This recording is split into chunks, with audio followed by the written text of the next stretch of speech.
you know, I do volunteer work at the VA, and I've never served, you know, but I meet a lot of these guys and I hear their stories, so eventually that'll make it into a song. I don't sit down and say, I'm going to write a political song, because when I do that, it's just crap. I just write what I feel, and for me, sometimes that's the human condition and relationships and stuff, but sometimes it's, you know, it's we're at war, or like that song I just played. Everybody's, you know, people are down and out, people are losing their jobs, you know, so you may be down, but you're never out. You know, it's a little sort of, maybe give you a little bit of hope kind of song. Yeah, I know it, but you know, when you find the inspiration for that stuff, it's a matter of, I generally will be, I will be either watching TV or I'll find something on the media that gives me inspiration for that. And I just had this discussion with my wife about, I had posted something up on my Facebook page that said, you know, like Rush Limbaugh, something blah blah blah, you know, and I had a bunch. I mean, sometimes my page will turn into a political forum discourse about, you know, well, whoever it may be at the time, right? And I kind of got tired of that, because I would just, I don't know, maybe I'm just egging on people left and right. And somebody posted up there, one of my friends from high school said, you know, Rush is just an entertainer. Yeah, and I kind of like, I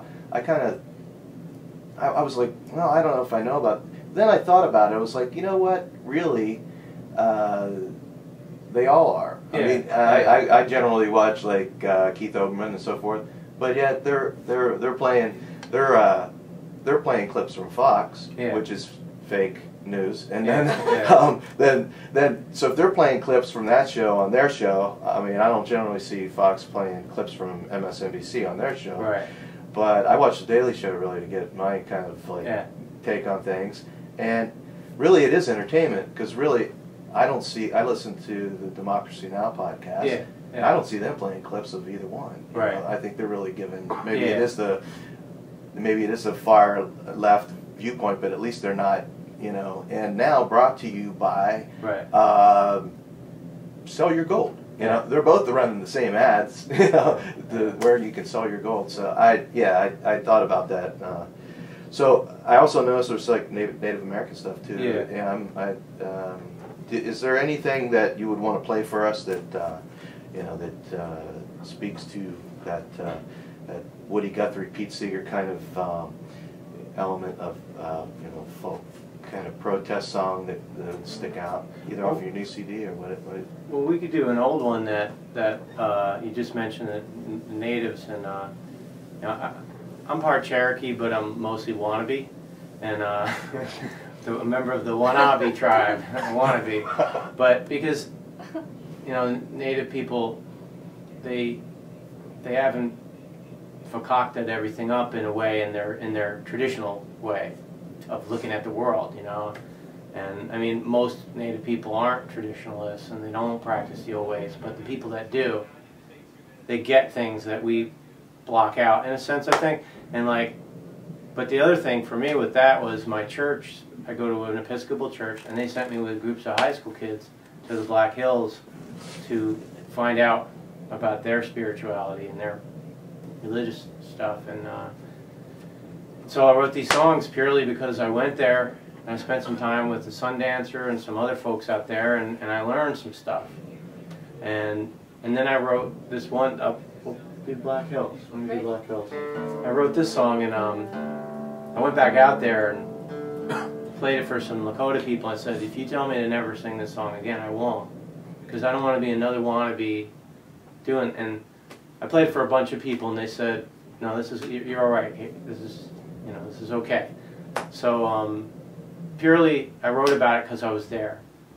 It was like, it's like what Woody Guthrie said. You know, they said, why did you write all these songs about the Dust Bowl? He said, I was there and the dust was there. So I wrote about it. Yeah. It was hard, and I went through it, you know. So I just wrote somebody just interviewed me for this magazine or something about writing protest songs. They said, you write these songs, how do you write them? I said, you just show up where the stuff's happening, you know, and see what's going on, and you'll write about it, because it'll get to you.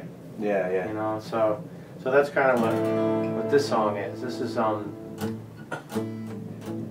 This is called Black Hills.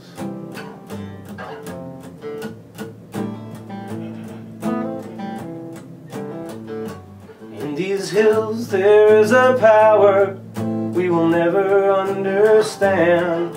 We can carve our politicians' faces in the land, but the earth is too strong to be stained by mortal man.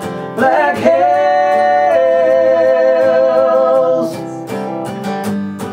black hills.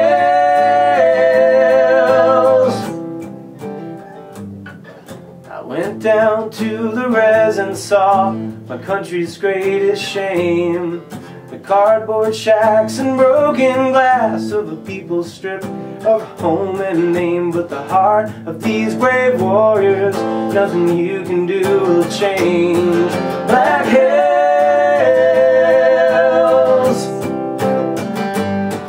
black hills.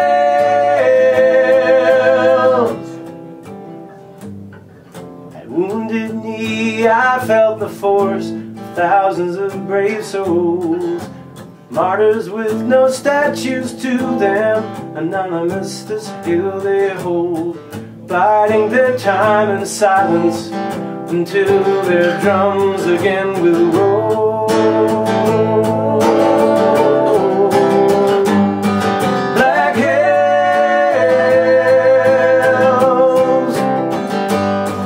black hills.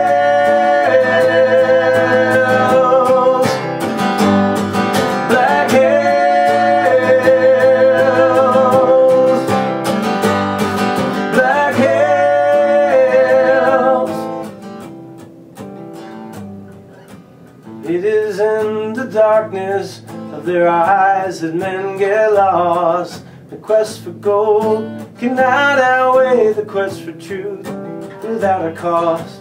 Protect us, O Great Spirit, help us seek the shining star.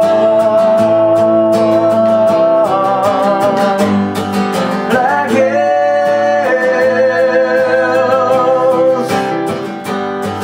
black hills,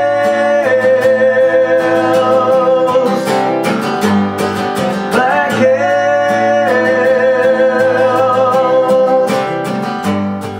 black hills.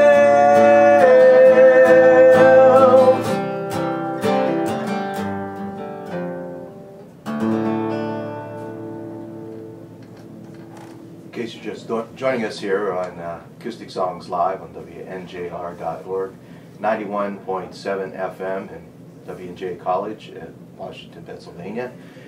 We have Fred Gillen Jr. and Catherine Miles here in the studio.